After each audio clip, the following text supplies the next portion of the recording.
أعوذ بالله من الشيطان الرجيم بسم الله الرحمن الرحيم الحمد لله وكفى وسلام على عباده الذين اصطفى أما بعد أعوذ بالله من الشيطان الرجيم بسم الله الرحمن الرحيم وما صاحبكم بمجنون صدق الله العظيم سبحان ربك رب العزة عما يصفون وسلام على المرسلين والحمد لله رب العالمين. محترم علماء کرام، ذمہ داران مساجد، سامعین، السلام علیکم ورحمۃ اللہ وبرکاتہ. حضرت مولانا نے حضور صلی اللہ علیہ وسلم کی تعلیمات کی جو روشنیاں ہمارے سامنے بکھیر رہے تھے، اللہ تعالیٰ ان کے روشنی پر ہم اور آپ کو اپنی زندگی استوار کرنے کی توفیق عطا فرمائے. بہت اچھے، بہت مفید، بہت ضروری باتیں ہمارے سامنے آئیں. عمل کے لیے اللہ ہمیں توفیق دے.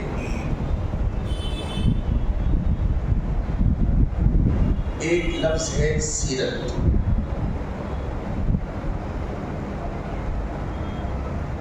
ہمارے پاس زندگی کو سدھارنے کے لیے اللہ تعالیٰ نے اپنی کتاب بھیجی جس کو ہم کہتے ہیں قرآن. اس کتاب اللہ کو امت کو سمجھایا گیا کیونکہ امت یہ کتاب خود سے سمجھ نہیں سکتی تھی. لغت کے ذریعے سے بھی عرب بھی نہیں سمجھتی، عجم بھی نہیں سمجھتی. زمین کے اوپر اللہ کی کتاب بنا پیغمبر کے کوئی نہیں سمجھ سکتے تھے. اس لیے اللہ تعالیٰ نے پیغمبر صلی اللہ علیہ وسلم کو یہ ذمہ داری عطا فرمائی کہ قرآن میں نے نازل کی، بیان آپ کا ذمہ ہے، جو خود میں انتظام کروں گا. قرآن کو سمجھائیں گے. اس قرآن کی تفہیم کو ہم حدیث کہتے ہیں. تو دو چیزیں ہوں گی، ایک اللہ کی کتاب قرآن، ایک اس کتاب کو جو سمجھانے کے لیے حضور صلی اللہ علیہ وسلم نے جو کمنٹری، تبصرہ، تشریحات فرمائی ہیں اس کو ہم کہتے ہیں حدیث. تیسری چیز ہے سیرت، جو حضور صلی اللہ علیہ وسلم کی زندگی، اخلاق، شمائل، آپ کے اوصاف پر مشتمل علم کو ہم سیرت کہتے ہیں. اگر آپ علمی طور پر دیکھیں، ہم حقیقت میں دو ہی چیز ہمارے پاس ہیں، ایک پیغمبر صلی اللہ علیہ وسلم کی ذات، دوسری سیرت، تیسری کوئی چیز نہیں ہے. ہمارے سامنے ہدایت کے لیے صرف دو ہی چیز ہے، ایک پیغمبر صلی اللہ علیہ وسلم کی ذات، دوسری سیرت. یا یوں کہیں، ہمیں اپنی ہدایت کے لیے، ایمان کے لیے، اسلام کے لیے، رجائے الہی کے لیے ایک ہی چیز ہے، وہ ہے سیرت.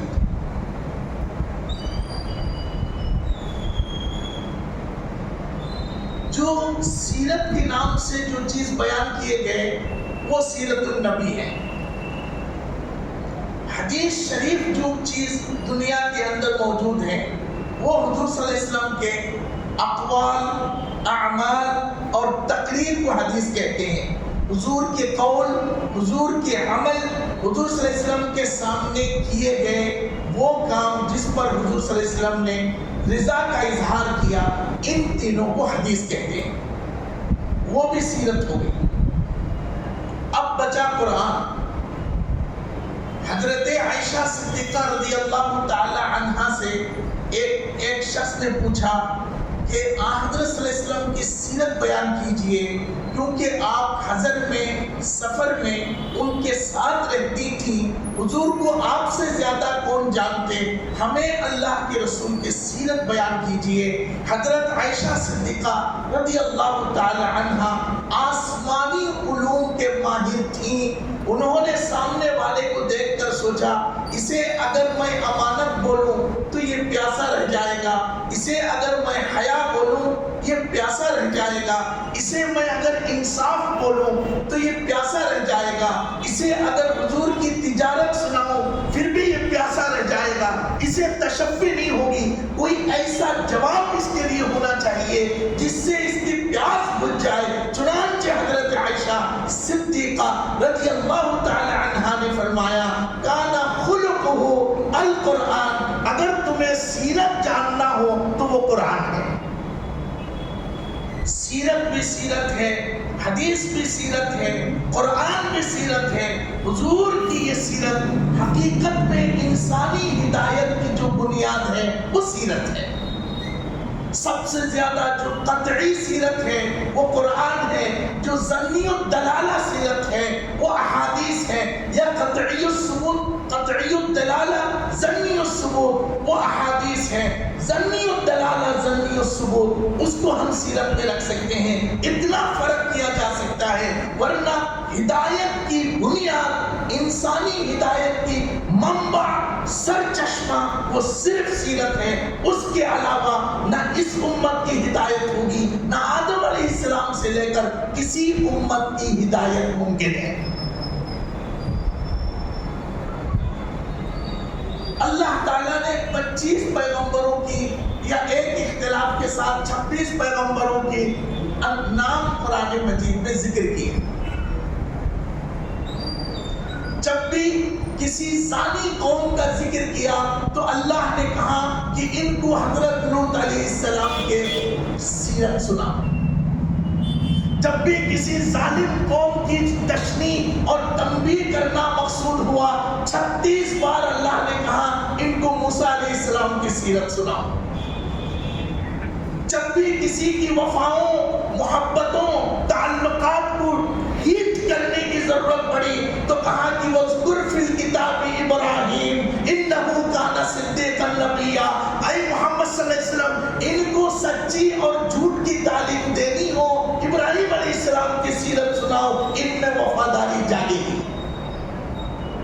اسی طرح جب بھی قرآن نے امتوں کو نصیحت کرنے کی کوئی مضمون اٹھایا، بلکہ یوں کہیے سارے قرآن کی نصیحتیں 25 پیغمبروں کی کرداروں کے ساتھ جوڑ دیا گیا، اس میں محمد رسول اللہ صلی اللہ علیہ وسلم کا نام بھی 2 سے 3 بار لائے گئے۔ پیغمبروں کی سیرت، ان کے نام، ان کے کردار اتنے ضروری تھے، ایک سورت کے اندر یوسف علیہ السلام کے نام 36 ٹائم 36 بار ذکر کر دیے گئے۔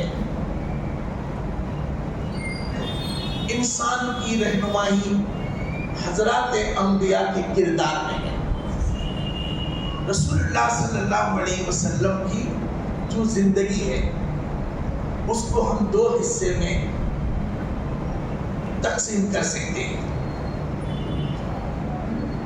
عمر شریف کے 40 سال 3 مہینہ ایک حصہ ہے، اس کے بعد کے 23 سال یا 22 سال 9 مہینے یہ ایک حصہ ہے۔ 40 سال 3 مہینے کے اندر انسانیت کی جتنے سارے نمونے ہیں وہ سارے اس میں مل جاتے ہیں۔ 22 سال 9 مہینے کے اندر انسانی کمال کے جتنے نمونے ہیں وہ اس میں مل جاتے ہیں۔ ایک ہے انسان ہونا، ایک ہے کامل ہونا۔ انار کتنے روپے ہیں؟ کہاں کے جی 200 روپے۔ اتنے بڑے بڑے پیر کے سائز کا لے کر کوئی بیٹھا ہے، کہاں کتنا ہے؟ 10 روپے دے کے پورا تھیلا لے کے چلے جاؤ۔ ہے تو وہ بھی انار، چونکہ وہ ناقص ہے، اس کی کوئی مول نہیں ہے، چھلکے کے بھاؤ میں وہ دے دیتا ہے۔ جو حقیقت میں انار ہے وہ 200 روپے کا ہے. کامل انسان ناقص انسان کا یہ حقیقت. اس لیے حضور صلی اللہ علیہ وسلم نے آ کر پوچھا, لوگوں نے پوچھا آپ کیوں تشریف لائے؟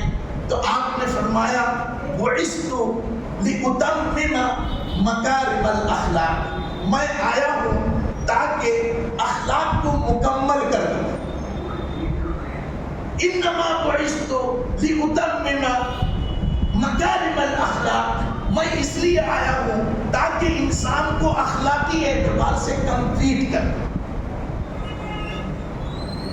کوئی نئی بات نہیں بتاؤں گا, کوئی نئی چیز نہیں لاؤں گا. جو چیزیں انسان سے نکل کر انسان ناقص ہو گئے ان چیزوں کو میں کمپلیٹ کر دوں گا. چنانچہ حضرت صلی اللہ علیہ وسلم نے ایک مرتبہ کہا کہ میں معلم بن کر آیا ہوں, میں نبی بن کر آیا ہوں, میں گواہ بن کر آیا ہوں. جس زندگی کے حصے کو ہم انسانیت کے لیے بہت اہم سمجھتے ہیں, اس کا سب سے اونچا اخلاقی نمونہ امانت ہے.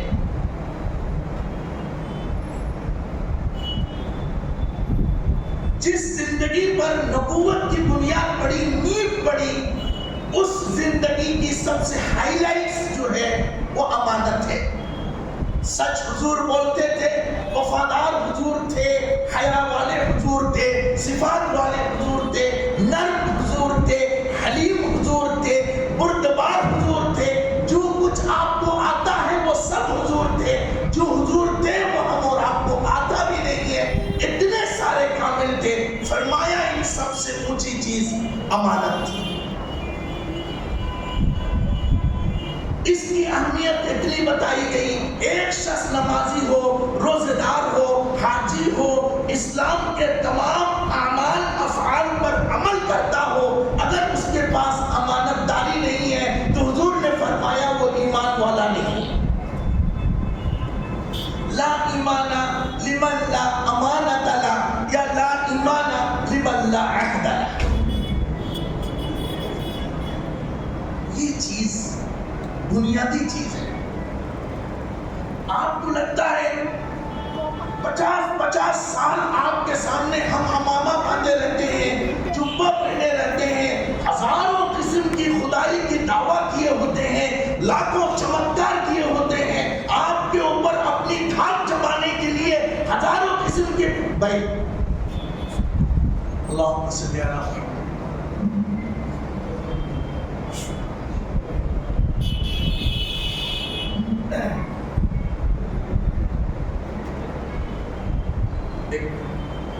بیچ میں وقفہ دے دینی چاہیے.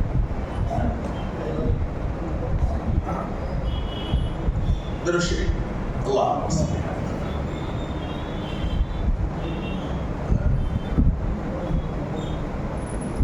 محمد. کیا بتا رہا تھا؟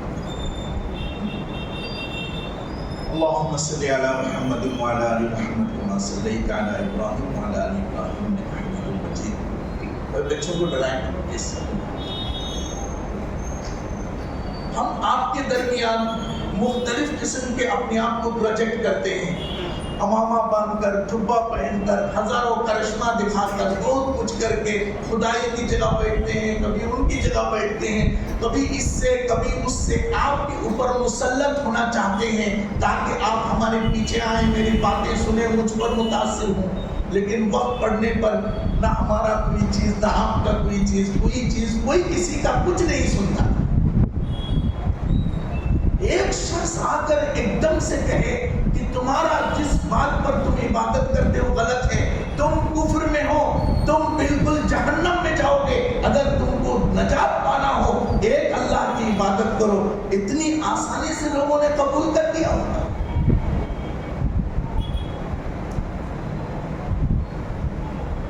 آپ کہیں گے یہ اچھی بات تھی اس لیے لوگوں نے قبول کی. یہ بات ہو سکتا ہے لیکن طریقہ یہ نہیں رہا. رسول صلی اللہ علیہ وسلم نے سب سے پہلے جب دعوت کے لیے, یہ بہت غور کرنے کی چیز ہے, اچھی بات ہے اس لیے قبول کر لی, خدا ایک ہے, اچھی بات تھی اس لیے لوگوں نے مان لیا, قرآن معجز کتاب ہے، اس لیے لوگوں نے مان لیا کہ تمام باتوں کی سچائی اپنی جگہ، لیکن رسول صلی اللہ علیہ وسلم نے اپنی بات کو کیسے پیش کی یہ آپ دیکھیں۔ صفا کے پہاڑ پر کھڑے ہو کر سب سے پہلا جملہ جو حضور نے فرمایا، جس دن حضور کو یہ کہنا تھا صلی اللہ علیہ وسلم کہ اللہ ایک ہے، آپ نے یہ بات پہلے نہیں کہی، آپ نے فرمایا میں کیسا آدمی ہوں۔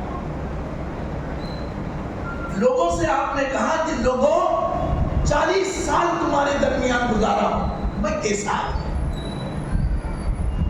لوگوں نے جب تک اس کا جواب نہیں دیا، آپ نے لا الہ الا اللہ والی بات نکالی ہی نہیں، پوری دنیا جانتی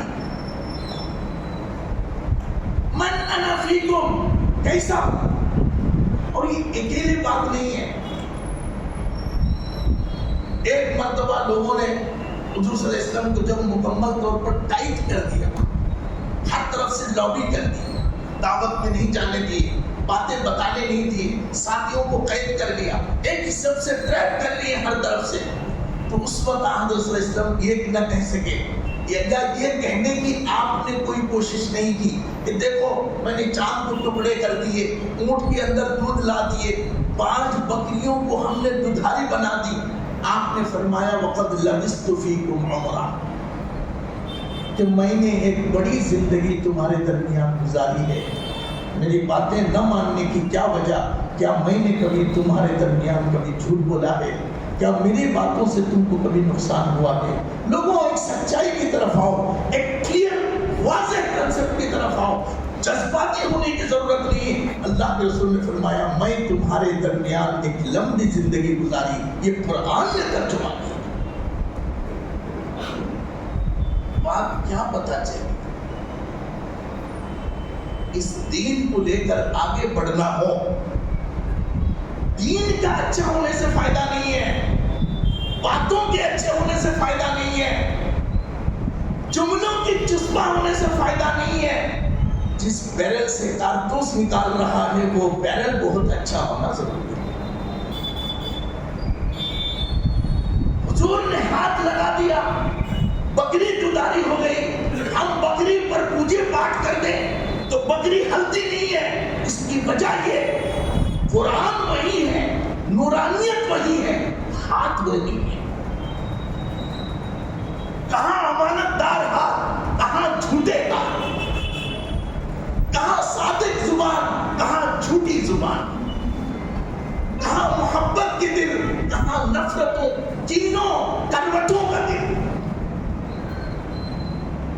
آپ نے فرمایا میں کیسا ہوں؟ لوگوں نے کہا آپ سچے ہیں، تب حضور نے فرمایا لا الہ الا اللہ محمد رسول اللہ۔ جن کے دل سچے تھے حضرت خدیجہ الکبریٰ وہی ایمان لے آئے، حضرت ابوبکر صدیق وہی ایمان لے آئے، حضرت علی وہی ایمان لے آئے، حضرت زید بن حارثہ وہی ایمان لے آئے۔ اچھا، حضرت خدیجہ الکبریٰ سے پوچھیں گے بھائی آپ کیسے مسلمان ہو گئے؟ کیا پڑھے تھے؟ کون سی لٹریچر پڑھی آپ نے؟ کیا سمجھا؟ اللہ ایک ہے، انہوں نے کہا آپ نے مان لیا، آپ کیا پڑھ کر بتا رہے؟ کیا سوچے آپ نے؟ کون سا غور و فکر کیا آپ نے؟ آپ سمجھیں گے یہ کہیں گے نہیں ہمارے ہسبینڈ بہت اچھا آدمی ہے، ہمارے ہسبینڈ نے کہا اس لیے میں نے مان لیا۔ اللہ نے ایک منظر ڈال کر دنیا کے سامنے یہ واضح کر دیا کہ اس میں کوئی سینٹیمنٹل مسئلہ نہیں ہے کہ میاں نے کہا بیوی نے مان لی، میاں کی محبت میں بات قبول کر لی۔ حضور صلی اللہ علیہ وسلم جب غار حرا سے واپس آئے، حضور نے فرمایا زملونی، مجھے کمبل اڑاؤ۔ حضور نے فرمایا مجھے کچھ خوف سا محسوس ہوتا ہے، بخاری شریف میں ہے۔ حضرت خدیجہ الکبریٰ نے کہا واللہ لا یخزیک ابدا، خدا کی قسم اللہ آپ کو رسوا نہ کرے گا۔ یہ حضرت خدیجہ الکبریٰ نے کہا خدا کی معرفت، خدا کا علم حضرت خدیجہ الکبریٰ کے دل میں آ چکے تھے، اس لیے انہوں نے ایمان کو قبول کیا، کوئی سینٹیمنٹل مسئلہ نہیں تھا۔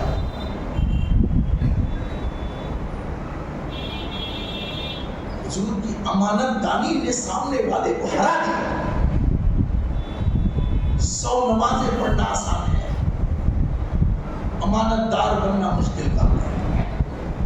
ہم اور آپ امانت داری یہ سمجھتے ہیں کہ آپ نے مجھے 10 روپے دیے، میں 10 روپے آپ کو لوٹا دوں، یہ امانت داری۔ یہ امانت داری کا ایک چھوٹا سا حصہ ہے۔ امانت زبان کی، امانت مال کی، امانت عزت کی، امانت شرافت کی، امانت سوسائٹی کی، امانت دین کی، امانت دوستوں کی، امانت بچوں کی، امانت بیوی کی، جن کی جو چیزیں آپ سے منسلک ہیں وہ سب کے سب امانت ہیں۔ صرف پیسے لے کر دینے والے امین نہ تھے۔ آج تک کسی نے میرے نبی کے پاس آ کر کسی کی غیبت نہ کر سکی۔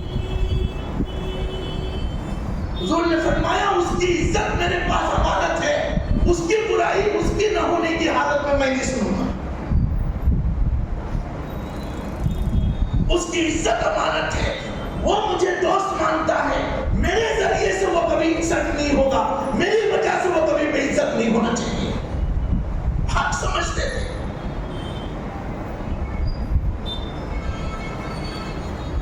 حضرت آمنہ کے شوہر حضرت عبداللہ انتقال کر گئے۔ آج کل لوگ حضرت آمنہ مسلمان ہے کہ نعوذ باللہ، عبداللہ مسلمان ہے کہ دیکھیے اتنی زیادہ چالاکی کرنا نہیں۔ ماں باپ کے اوپر کمیشن مت بیٹھا، اپنے اوپر بیٹھے۔ وہ حضور کے ماں ہے، حضور کے ابا جان ہے، وہ اللہ تعالیٰ جانتے ہیں، ہم اور آپ کو یہ حق نہیں ہے۔ ہم تو سدا ان کی عزت کریں گے، وہ ہر حال میں ہماری عزت کے لائق ہیں، قابل ہیں، پاتر ہیں۔ ان کا انتقال ہو 6 مہینے میں تھے حضور صلی اللہ علیہ وسلم۔ حضرت آمنہ نے کبھی بھی آنکھوں سے آنسو نہیں نکالے۔ حضور کی ایک پھوپھی نے کہا بہت مضبوط عورت ہے، کبھی روئی نہیں۔ تو حضور کی دادی رسول اللہ صلی اللہ علیہ وسلم کی دادی جان، وہ بھی فاطمہوں میں سے تھے، انہوں نے کہا لوگوں کے سامنے روتی نہیں ہے، لیکن جب تنہا ہوتی ہے تو ہچکیاں محسوس ہوتی ہیں، اس لیے نہیں روتے تھے۔ حضرت آمنہ نے کسی موقع پر کہا کہ میں اس لیے نہیں روتی کہ میرے آنسوؤں کو دیکھ کر لوگوں کو میرے مرنے والے شوہر کے اوپر جھنجھ آئے گا، میں اپنے مردہ شوہر کو بے عزت کرنا نہیں چاہتی۔ ایسے غیرت مند ہوں، امانت تھی شوہر کی عزت، امانت تھی شوہر کی غیرت۔ کہ اکیلا مجھے چھوڑ کر چلے گئے، بچے یہاں رکھ کے گیا، میں کس کے حال میں پڑوں کر کے وہ چیخ تک شکایتیں پہنچنے کی بات تھی۔ کبھی حضرت آمنہ نے آنسو نہیں لایا، کہا کہ تیری کلیجہ تیرا بڑا سخت ہے تو روتی نہیں ہے۔ حضور کی ساس نے کہا نہیں، یہ روتی ہے، لوگوں کے سامنے آنسو نہیں دکھاتی تاکہ اس کے شوہر کو بے عزتی نہ ہو۔ امانت تھی۔ کوئی میرا دوست ہے، کوئی میرا ساتھی ہے، مجھ پہ بھروسہ کرتا ہے، ہو سکتا ہے دنیا کا سب سے بڑا غلط آدمی ہو، میری وجہ سے وہ کبھی رسوا نہیں ہو سکتا، میرے ذریعے سے اس کی کبھی انسلٹ نہیں ہونا چاہیے، یہ امانت ہے۔ دنیا کا سب سے زیادہ کھٹا رشتہ کیا ہے؟ سوتن۔ دنیا کا سب سے زیادہ کھٹاس سورنگ ریلیشن کیا ہے؟ بٹر ریلیشن، سب سے کڑوا رشتہ سوتن کا۔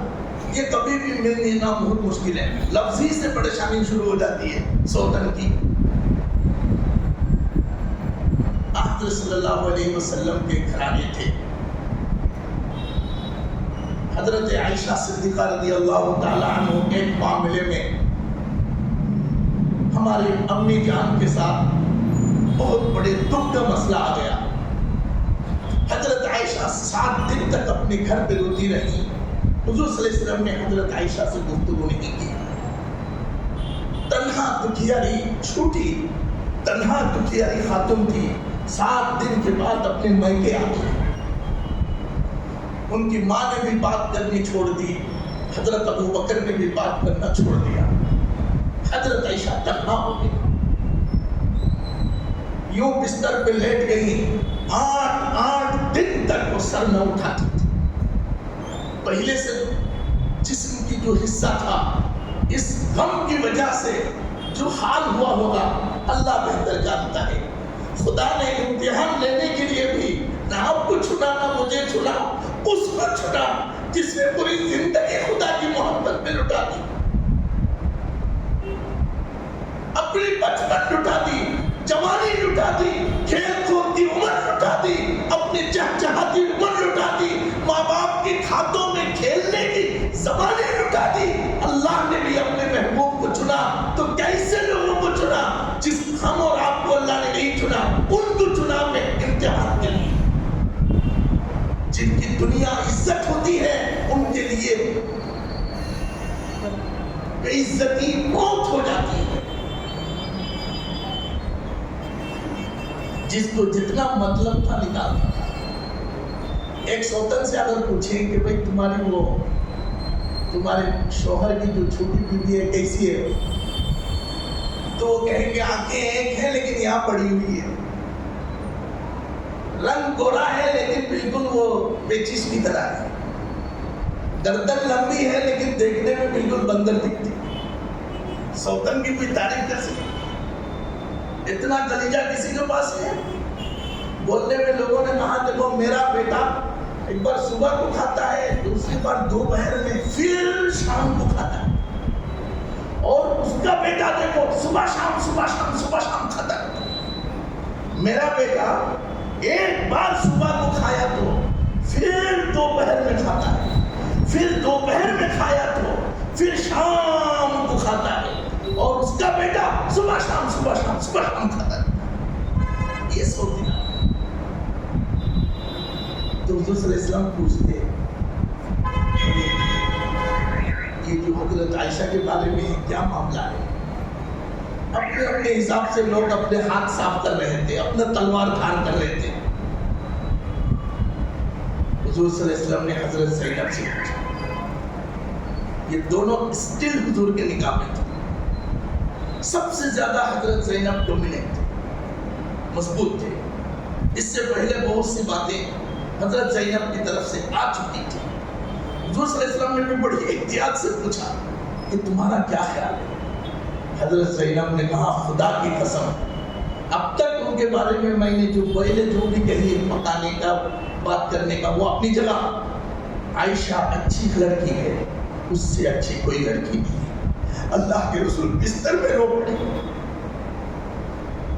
اس کے بعد حضور نے آ کر ایک مرتبہ لوگوں سے کہا کہ میں زینب سے پوچھا تو زینب نے کہا کہ عائشہ اچھی لڑکی ہے۔ حضرت عائشہ کے پاس جب پڑھے تو عورتیں جمع ہو کر حضرت زینب کے پاس آئیں اور کہنے لگی اے زینب ہماری پوری زندگی کی عبادت تم لے لو، اور حضرت عائشہ کے لیے جو تم نے خیر خواہی کی وہ ہم کو دے دی۔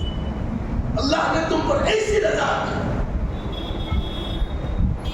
امانتیں بہت بڑی چیز ہوتی ہیں، دوستوں کی عزتیں امانت، ان کی بھروسے ہمارے لیے امانت۔ آپ نے اپنی فیملی کی ایک بات کسی سے کہہ دی، بھائی میری بیٹی کو ایسی ہے کچھ ہے، میرے بیٹے کو ایسا کچھ ہے، کیا سمجھ کر کہاں بیچارہ اپنے گھر کی تکلیف لے کر آپ کے سامنے رکھ کر اس کا اپنی حل سوچتا تھا، آپ نے اس کی راز کو لے کر اس کو بے موت مار دیا ہے۔ اب نماز روزے سے کیا بنے؟ اب حج اور زکات سے کیا بنے؟ آپ نے فرمایا کسی کے پیچھے جا کر گڈھے کھودنے کا کام نہ کرو، جب اللہ تعالیٰ گرانے کو آئے گا تو پہلے تم کو گرائے۔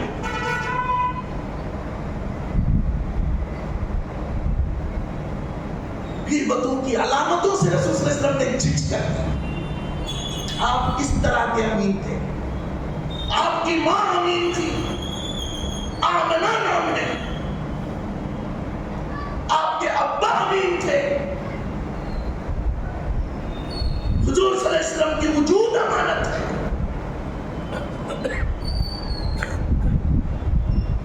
باپ نے آ کر کہا حضرت گھوڑا ہے بہت سفید، کیا ہے؟ بہت اچھی بات ہے بھائی، سفید گھوڑا کہا کہ میں اپنے بیٹے کو دینا چاہتا ہوں. کہا اچھی بات ہے، دے دو. کہا کہ نہیں وہ بیٹا. کہا بیٹا کتنے ہیں؟ کہا بیٹا 3 ہے. گھوڑے کتنے ہیں؟ گھوڑا 1. کہا باقی بچوں کو؟ کہا نہیں حضرت ایک ہی گھوڑا ہے. اس بیٹے کو دوں گا کیونکہ وہ مجھے خرچ کرتا ہے میرے اوپر، مجھے پیسہ دیتا ہے، مجھ کو چاہتا ہے. تو رسول صلی اللہ علیہ وسلم نے کہا کہ ٹھیک ہے وہ چاہتا ہے لیکن دیتے وقت سب کو دو، سب کو ایک ایک دو. تو اس اللہ کے بندے نے حضور کی اس نرماہٹ میں زیادہ چانس لے کر کہا نہیں میں تو ایک ہی مجھ کو دیتا ہوں، یہ باقی سب لائق نالائق لوگ ہیں ان کو کچھ بھی دیتا نہیں، سامنے سے دے دیتا ہوں. 2 بار 3 بار جب اس نے کہا اللہ کے نبی نے اس کے گریبان پکڑ کر کہا ایک تو غلط کر رہا ہے، اس غلط کام میں تو مجھے گواہ بناتا ہے، اپنی غلطی میں مجھے شامل کر لیتا ہے. غلطیوں کو ہونے نہ دینا، لحاظ میں کسی چیز میں دب نہ جانا، کسی کی ظلم کا شریک نہ بننا، کسی کی بے عزتی کا حصہ نہ بننا. ہر حال میں جس نے مجھ پر بھروسہ کیا ان کی جھنڈوں کو قائم رکھنا، اس کے لیے مٹ جانا، یہ اسلامی امانت کا سبق ہے. کسی مومن کا مال ہمارے ذریعے سے نقصان نہ ہوگا، کسی مومن کی عزت ہمارے ذریعے سے ختم نہ ہوگا، کسی مومن کی کوئی حساب حیثیت عرض ہماری وجہ سے نقصان میں نہیں پڑے گا. یہ امانت کے دستور تھے. رسول کریم صلی اللہ علیہ وسلم نے فرمایا خائن کو قیامت کے دن جھنڈا لگا دیں گے. سزا دیکھیے، ایک جھنڈا لگایا جائے تو اس میں وہ چیٹر لکھا جائے گا، چیٹ یہ دھوکہ دیا ہے، خیانت کیا، جھنڈا لگا دیا. پوچھا گیا یہ کون سے نئے ٹائپ کی سزا ہے؟ کہا اکثر خائن کو پتہ نہیں چلتا، اوپر مسکراہٹ نہیں چاقو ہاتھ میں رکھ لیتا ہے، ایک ہاتھ میں پھول رکھتا دوسرے ہاتھ میں تلوار لے کے پھرتا ہے، پیچھے سے مارتا ہے، شال میں لپیٹ سے لگاتا ہے، دوست بن کر لیتا ہے، دشمن بن کر حملہ کرتا ہے. موت ہو گئی لیکن دوست کون دشمن کون فرق نہ کر سکا. میرے بندوں کو جیتے جی دھوکا دیا، اس لیے سب کو بتاؤں گا یہ وہی شخص ہے جس کو تم خیر خواہ سمجھتے تھے، دوست سمجھتے تھے، عبداللہ سمجھتے تھے، مہربان سمجھتے تھے، اس نے تمہاری دل کی ہڈی کاٹ دی. لوگوں دیکھو جو شریف تھا اس کی حقیقت کیا ہے. جہنم میں جب اس کو ڈال دیا جائے گا اسے کہا جائے گا ایک کام کرو بھائی امانت لوٹاؤ اور جہنم سے نکل جاؤ. بہت ایزی ایکسس ہے. اس کو حلیہ نے، صاحب حلیہ نے، ابو نعیم نے، اس کو الدر السنیہ میں، اس کو ابن سنی نے، ان لوگوں نے تمام حضرات نے نقل کی جن لوگوں نے فضائل میں کتابیں لکھی. کہاں اس کو گر جائے گا، امانتیں لے کر آؤ، اب وہ نیچے جائے گا. ان کی وہ جو خیانت کی تھی وہ سب نیچے رہیں گے. وہ خیانت لے کر وہ میں لوٹا دے کر جہنم سے نکل جاؤں گا. وہ ساری چیزیں لے کر جہنم کا پہلا طبقہ، دوسرا طبقہ، تیسرا طبقہ، یہاں تک کہ 7واں طبقے میں کنارے آ کر نکلنے کی ایگزٹ میں جب آئے گا اس کے ہاتھ سے وہ ساری چیزیں چھٹ جائیں گی. پھر دوبارہ نیچے گڈھے میں گرے گا، وہ پھر دوبارہ اس کی طرف جائیں گے. رسول صلی اللہ علیہ وسلم نے فرمایا قیامت تک، آخر تک وہ اٹھاتا جائے گا، اٹھا نہ پائے گا. اللہ ہم سب کی حفاظت فرمائے. کوئی ہم پہ بھروسہ کرتا ہے اس کا بھروسہ ٹوٹنا نہیں چاہیے. حضور اس طرح کے امین تھے، اس لیے جب جو کہا لوگوں نے اس کو سر کے اوپر لے لی. اگر کسی نے مخالفت کی یہ سمجھ کر مخالفت نہیں کی کہ یہ غلط ہے، یہ سمجھ کر مخالفت نہیں کی کہ بات غلط ہے، انہوں نے کہا بھائی میں اگر تیری بات مان لوں تو میری بیوی کیا کہے گی، اگر میں تمہاری بات مان لوں تو محلہ والے کیا کہیں گے. بخاری شریف میں اس کی 4 مثال ہے. ایک مثال، سب سے بڑا دشمن ابو سفیان ہے، بعد میں اسلام لے آئے. سب سے بڑا دشمن کون ہے جس نے مسلمانوں کی ساری جنگوں کو قیادت کی؟ ابو سفیان ہے. ایک موقع پر وہ تجارت کے لیے گئے، یہ لمبا واقعہ ہے. تو ایک بادشاہ کو خط لکھا حضور صلی اللہ علیہ وسلم نے کہ بھائی اسلام لے آؤ. تو اس بادشاہ نے پوچھا بھائی یہ کون ہے مجھے خط لکھتا ہے؟ تو اس کے درباری کے لوگوں نے کہا کہ اس شہر کا ایک آدمی آیا ہے، ان سے ذرا اس کے بارے میں پتا کریں۔ تو کون آیا ہے؟ دیکھے تو ابو سفیان، وقت کا سب سے بڑا حضور کا دشمن، اس وقت وہ مسلمان نہیں ہوا۔ بلا لیا، کہا بھائی تم سے میں کچھ جاننا چاہتا ہوں۔ 17 سوالات کیے جن میں سے 13 کا ذکر بخاری شریف میں۔ پوچھا ایک شخص ہے محمد، جانتے ہو کیا ہے؟ میرے رشتہ دار ہے۔ کیسا آدمی ہے؟ بہت اچھا۔ کیسا آدمی ہے؟ بہت اچھا۔ کیا بولتے ہیں؟ نماز روزے کے بارے میں بولتے ہیں، لوگ اس کو مانتے ہیں، سارے لوگ مانتے ہیں۔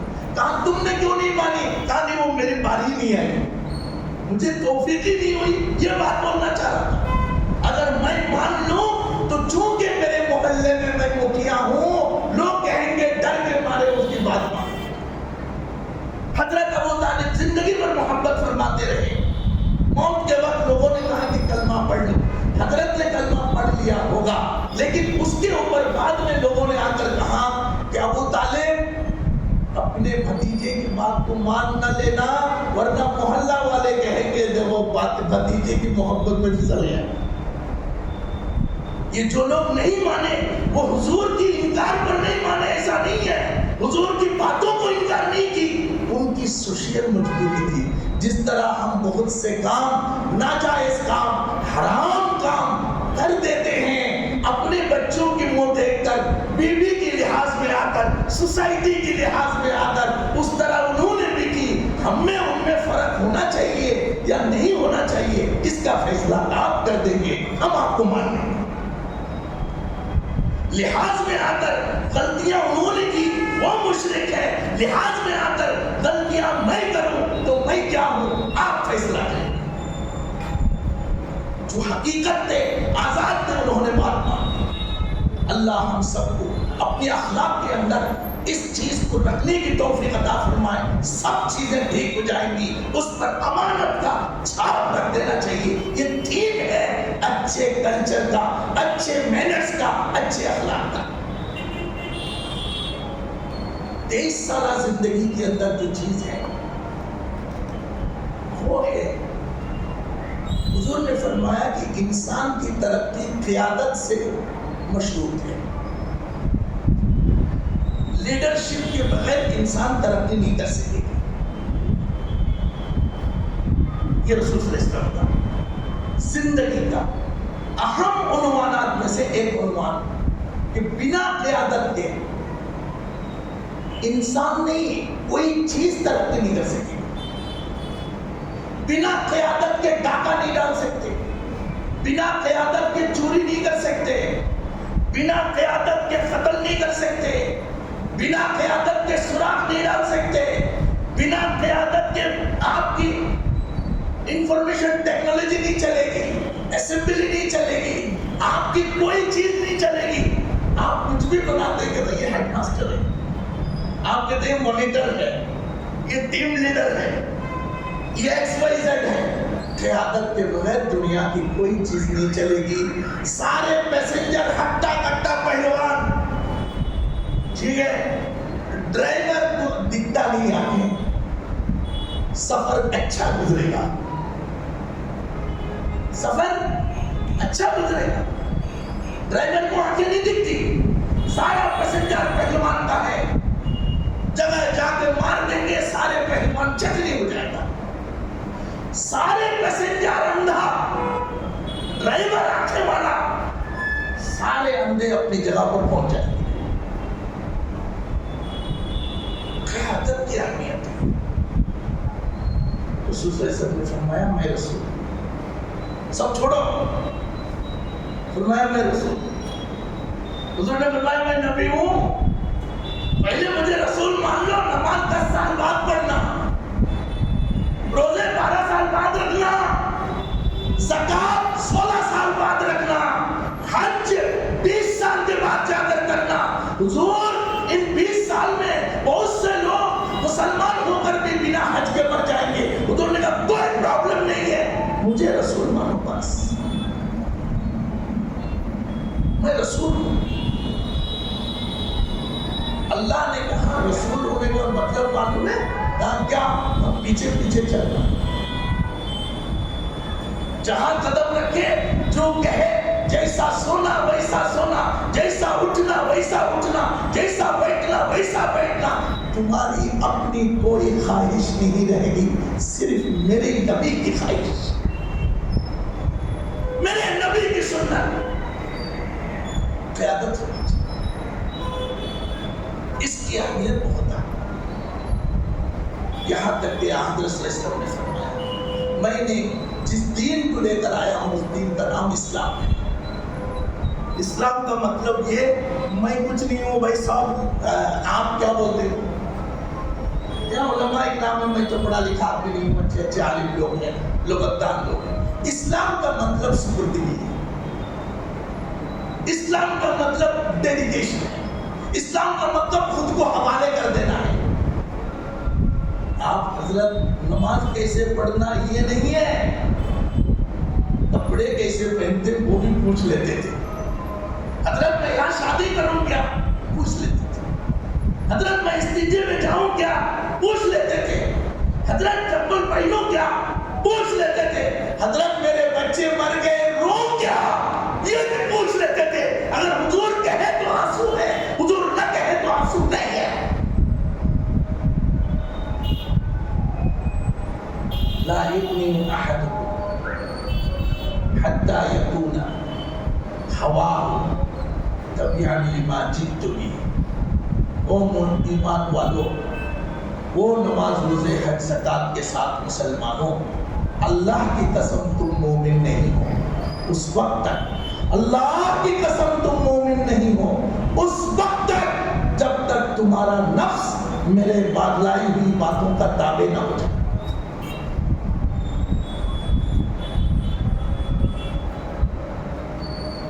یہ قیادت ہونی چاہیے. آپ نے کہا اس کے بغیر کام نہیں بنے گا. ہر چیز میں ایک مکھیا، ترقی کی ضمانت مکھیا پر ہے. حضرت عمر کا دور اچھا تھا اس لیے نہیں ہے کہ اس زمانے میں سب درویش تھے. حضرت عمر اچھے تھے. جب قائد اچھے نہیں رہے، قیادت کا جذبہ چلا گیا، تب مسلمانوں کے پاس پیسہ آیا، ہتھیار آیا، علم آیا، لیکن کام کچھ نہیں کر پائے. بخاری لکھتی، ترمذی لکھتی، مسلم لکھتی ہے، تفسیریں لکھی، ابن تبری سے لے کر بغوی تک تفسیروں کا انبار لگا دیا، کائنات میں کوئی کام نہیں کر پایا. آپ کہیں گے بخاری لکھنا بھی بڑا کام ہے، بہت بڑا کام ہے، ثواب امام بخاری کو ملا. لیکن وہ بغداد میں جو کٹے ہوئے گردن کے پل تھے وہ آپ ہی دیکھو.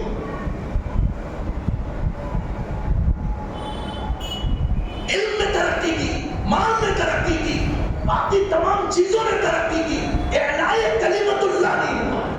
وہ جو بات تھی کہ شیر، بھیڑیے اور بکرے ایک جگہ پانی پینے کا جو معاملہ تھا وہ نہیں لایا جا سکا.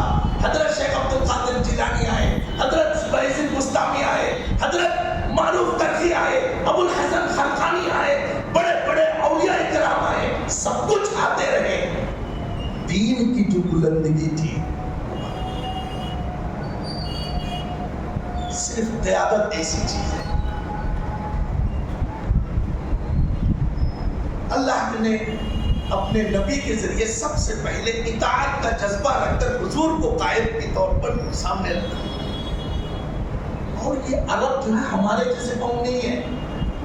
ہم کیسے ہیں، ایک کپ چائے پلائے تو چلتا، اس میں اڈلی بھی ڈالیا تو اے بہت اچھا، کھانا بھی کھلا دیا تو اے بھائی کیا تم ماشاءاللہ. ہم کو خرید لیا جاتا ہے. ہٹر لوگ ہیں وہ نہیں مانے، کسی کے پیچھے چلنا ان کی بس میں نہیں ہے. ابو جہل کو جب قتل کر دیا گیا، قتل کرنے کے لیے تلوار لے کر چڑھ پڑے حضرت عبداللہ بن مسعود یا معاویہ بن عفرہ، ان دونوں میں سے جو بھی. تو حضرت ابو جہل نے دیکھا کہ اب تو کٹنے والا، تو بچوں سے کہنے لگے بھائی بھتیجے اگر کاٹنا ہے تو ذرا اوپر سے کاٹ. تو بچوں نے مذاق کر کے کہا کتنا گھٹیا آدمی ہے، معاف کرتے کہتا نہیں، کہتا ہے کہ اوپر سے کہا ایسا کیوں؟ کہا کم سے کم یہاں تو بہت سے لاش ہوگی، میں چونکہ لیڈر ہوں میرا لاش الگ دکھنا چاہیے۔ کس درجہ پاگل تھے سوچے، ایسی قوم کو پاس حضور آئے تھے اور آ کر ان کی نمازوں سے ایسا ہو سکتا ہے، بڑی عبادت ہے ان کے روزوں سے، وہ تو آئے ہی نہیں، ابھی روزہ فرض ہی نہیں ہوئے، جب اسلام نے اپنا پاؤں پھیلا چکا وہ فرض ہی نہیں ہوئے، کیا کام کرتے تھے؟ وہی چیز 6 لوگوں کو بھیجا گیا مدینہ شریف، وہ بڑے لوگ تھے، جاؤ محمد صلی اللہ علیہ وسلم کو ذرا اچھا بول کر ان کو خاموش کر کے آؤ۔ یہ لوگ آئے، حضور جانتے تھے، وہ آگے بڑھ گئے تو رسول صلی اللہ علیہ وسلم نے ان کو قرآن کی آیت سنائی، انہوں نے پلٹا اپنا حساب کتاب سنایا، یہ گفتگو چلتی رہی، دونوں اپنا حساب کتاب کرتے رہے، اتنے میں حضرت صلی اللہ علیہ وسلم نے نخامہ، اور حدیث شریف میں لفظ آیا کہ تنخم رسول اللہ صلی اللہ علیہ وسلم، حضور صلی اللہ علیہ وسلم نے تھوک فرمایا، جی اس گفتگو کے بیچ میں تھوک فرمایا، جیسا ہی آپ نے تھوکنے کے لیے ایسا کیا ہوگا جو بھی آپ نے فرمایا ہے، فوراً صحابہ ہاتھ لے کر حضور کے منہ کے پاس آ گئے، آپ نے تھوکا، تھوک حضرت حسین بن حضیب نے لے لیا، ان کے ہاتھ سے لوگ چھیننا شروع کیے، وہ جو بات کرنے آئے تھے وہ سب بھول گئے، یہ کیا دیکھ رہا ہوں بھائی، وہ تھوک منہ میں مل رہے تھے، تو یہ لوگ جب مکہ شریف میں آئے کہا کیسا کیا کرے، ہرا کے آئے کیا؟ بھائی میں دنیا پھرا ہوں، بہت بادشاہ دیکھا ہوں، ایسا بادشاہ پہلی بار دیکھا کہ جب تھوکتے ہیں تو لوگ تھوک لے کر منہ میں مل دیتے ہیں۔ انہوں نے وہ ساری باتوں پہ متاثر نہیں ہوئے، قیادت محبت کی بنیاد پر تھی، لوگ اس میں متاثر ہو گئے، اس قدر ان کو بنا دیا گیا۔ رسول صلی اللہ علیہ وسلم نے فرمایا ایسا کرو بس ایسا، ایسا کرو بس ایسا، آگے وہ جا نہیں سکتے۔ اس کے ساتھ ساتھ اس جذبے کو حضرت صلی اللہ علیہ وسلم وصال کر گئے، حضور کو دفن کرنے سے پہلے مسلمانوں نے اپنا امیر مقرر کر دیا، حضور کی تکفین بعد میں ہوئی، امیر کا تقرر پہلے ہوا، ان کو پتا تھا رسول صلی اللہ علیہ وسلم کی تجہیز، تکفین، تدفین یہ ضروری عمل ہے، اس سے بھی بڑا عمل کہ امت قیادت سے خالی نہ رہے گا۔ حضرت صلی اللہ علیہ وسلم نے فرمایا اگر قیادت نہیں رہے گی، بھیڑیا ہی دے گا، نیٹو مارے گا، اسرو مارے گا، G20 مارے گا، کامن ویلتھ مارے گا، فوبیا کے نام پر مارے گا، ایک ایک اٹھا لیں گے، تم کو پتا نہیں چلے گا، ایک سائے کے نیچے آ جاؤ ورنہ بکھر جاؤ گے، اگر آفتاب بننا ہے تو ایک ساتھ آ جاؤ، قائد کو پہلے چھوڑو۔ اس حالت میں آئے کہ قیادت کی ایک لمبی سلسلہ چلی، حضرت صلی اللہ علیہ وسلم نے فرمایا اگر تمہاری قیادت نہیں ہے، تمہارا کوئی اگر متفقہ امیر نہیں ہے تو تمہیں جاہلیت کی موت مرنا پڑے گا،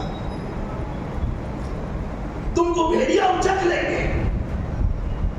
ہر گھڑی اس کی ہمیشہ اہمیت دلائی، کہاں نماز میں اگر کپڑے پھٹ کر سطر دکھ جائے تو کہاں کراہتن نماز ہو جائے گی، اگر گندگی نکل آئے تو کہاں کہ اگر اطمینان کے لیے دوہراؤ ورنہ ضرورت نہیں، کہاں اگر نماز میں کوئی واجب ترک ہو جائے کہاں سو سجدہ کرے، کہاں نماز میں اگر کوئی سنتیں چھوٹ جائے اللہ سے معافی مانگو، اگر مؤکدہ چیز چھوٹ جائے تو اللہ سے توبہ کرو۔ اگر نماز میں امام سے ایک بھی آگے آ جائے تو تمہاری نماز نہیں، امام یوں کھڑے، مقتدی امام سے اگر ایک دھاگا برابر آگے آ جائے تو نماز نہیں۔ یہ حنفی مسلک نہیں ہے حضرت، یہ اسلامی مسلک ہو، حنفی تو ہے اسلامی مسلک ہے، ایسی چیز ہے۔ حضرت صلی اللہ علیہ وسلم نے فرمایا اگر تم امام سے پہلے رکوع میں چلے گئے تو تمہارا چہرہ قیامت کے دن بندر کی طرح بنا دیا جائے گا۔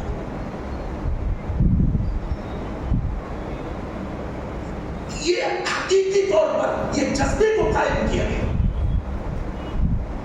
یہاں تک کہنا پڑا کہ تم یہ نہ دیکھو کہ جو امیر ہوا ہے اس کی کیفیت کیا ہے, اس کی کیپیسٹی کیا ہے, تم صرف اتنا دیکھو امیر کے نام پر اگر کوئی لکڑی ہے تو اس کے پیچھے چلو, وہ لکڑی ہونے دو, اس کو جہنم میں جانے دو, وہ جو حالت میں ہو وہاں ہو جائے گا, لیکن تم اپنی زندگی محفوظ کر لو گے.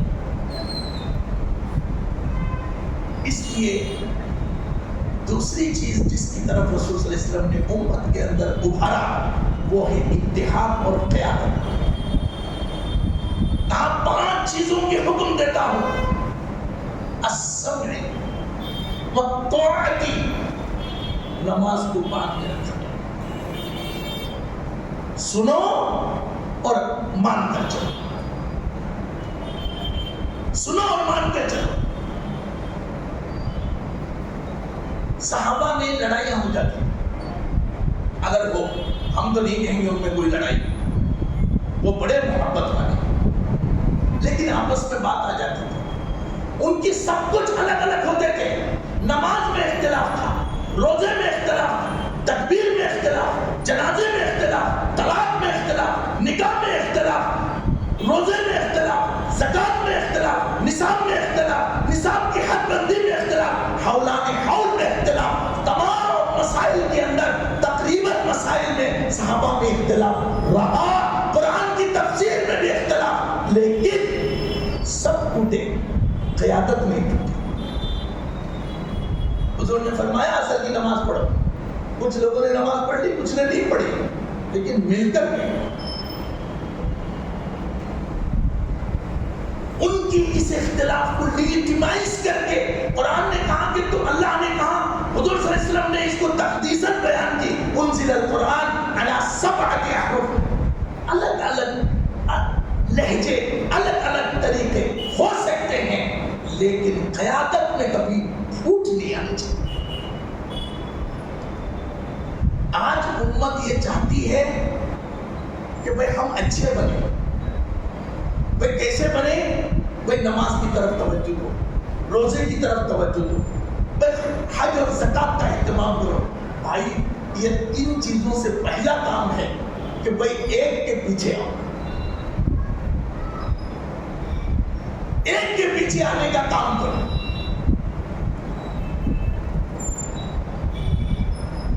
قیادت کے پیچھے آنے کے کام کرو. امام پہلے کھڑا کرو گے کہ نماز پہلے پڑھو گے؟ حضور نے اپنی رسالت پر لوگوں کو اکٹھا کیا, فرمایا کتنے بھی تم بڑے ہو جاؤ, خدا کی نظر میں کتنے بھی اچھے ہو جاؤ, اگر تم نے قیادت کو ڈسٹرب کیا تمہارا کبھی اچھا نہیں ہوگا. ایسا کہاں اگر خود میری موجودگی میں بھی احد کے میدان میں حضور صلی اللہ علیہ وسلم نے کچھ لوگوں کو درے پہ کھڑا کر دیا. احد میں پہلی امپیکٹ میں مسلمانوں نے جیت حاصل کر لی, کفار بھاگتے رہے, جیت گئے, پہلی تصادم میں ہی جیت گئے تھے. کچھ لوگوں نے کہا بھائی اب تو یہ ختم ہوا معاملہ, چلو اپنا اپنا سامان اٹھا لیتے ہیں. وہ جن کو امیر بنائے تھے انہوں نے کہا بھائی یہ ہم کو یہ سب معلوم نہیں ہے, ہار جیت. میرے نبی نے کہا یہاں کھڑے رہو, میں تو موت تک یہیں کھڑا رہوں گا. کون جیت رہا ہے کون ہار رہا ہے ہم کو معلوم نہیں ہے. میں تو حضور کے جوتے اٹھانے والا ہوں, وہ آپ کو معلوم ہے, مجھے وہ سب معلوم. کہا یار تم کیا آدمی ہو, رہو تم یہی بیٹھے رہو, وہیں گنتے رہو. وہ چالاک آدمی اچھل گئے, وہ جوشی دے لوگا اچھل گئے سامان اٹھانے, چالاک آدمی. لیکن ان کے ساتھ 4 یا 6 لوگ رہ گئے. ہاری ہوئی جنگ, بازی پلٹ گئی, مسلمانوں کی بڑی شہادت ہو گئی, جیتی جنگ ہار میں تبدیل ہو گئی. یہ سب چھوڑو, اللہ کے رسول صلی اللہ علیہ وسلم کے دانت مبارک شہید ہو گئے. آپ کو 6-7 لوگ جو سامان لینے گئے تھے قیامت تک کہتے تھے کہ لوگوں قیادت سے کبھی مڑ مت مانگو, اللہ نے برکت قیادت میں رکھی ہے, مل کر رہ جاؤ, برکتیں ملیں گی. ٹوٹ جاؤ گے, برکتیں واپس چلی جائیں گی. اللہ ہم اور آپ کو توفیق عطا فرمائے. امت میں اس وقت جو ضرورت ہے اس طرح کا ہے, خود کو تھوڑی قربانی دے دو. اپنے ایمان اور اسلام کا جو نظریہ سخت کر لیے ہیں, ٹک لیے ہیں, یہی مسلمان ہے, اس میں تھوڑا سا ڈھیل دو, اس میں تھوڑا سا نرمی پیدا کرو, اس میں تھوڑا سا اپنے آپ کو نیچے لانے کی کوشش کرو. بولو کہ 10,000 میرے جیسے مسلمان ہونے سے بہتر ہے یہ اسلام کی بنیاد پر میں اور آپ ایک ہو جائیں. اللہ ہم سب کو توفیق عطا فرمائے, اللہ ہم سب کو ایک ہونے کی توفیق عطا فرمائے. ہمیں ایسے قائد نصیب فرمائے جو سچا ہو,